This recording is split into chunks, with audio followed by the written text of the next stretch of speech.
আসসালামু আলাইকুম। জি বলেন। আপনি জানেন বাংলাদেশে আদমশুমারি শুরু হয়েছে, তো আপনার পরিবারের সদস্য সংখ্যা কয়জন সেটা আমরা গণনা করতে এসেছি। জি বলেন। জি, আপনার নামটা? দিনমজুর। না মানে আপনার পেশা না, আপনার নাম। আমার নামই দিনমজুর। আপনি কি বিবাহিত? জি। কয় বছর হচ্ছে বিয়ে করেছেন? 1 বছর। আপনার কি বাচ্চা আছে? জি 2 জন। মানে আমি 2 বিয়ে করেছি। ও আচ্ছা।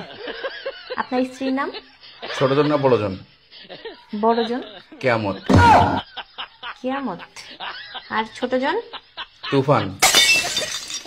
ও তুফান। আপনার সন্তানের নাম? ছোট জন একটা না বড় জন একটা? কিয়ামত জনেরটা? ঝড়। ঝড়। আর তুফানেরটা? সিডর। সিডর। জি, আপনার মূল্যবান সময় দেওয়ার জন্য আপনাকে ধন্যবাদ। আর লাগবে না? না না না, আর কিছু লাগবে না। আর কিছু লাগলে নিয়ে যান। না না, তাহলে ভিতরে এসে চা খেয়ে যান। এখানে বেশিক্ষণ থাকলে সমস্যা আছে। না না না, আর কিছুই লাগবে না। আপনাকে অসংখ্য ধন্যবাদ।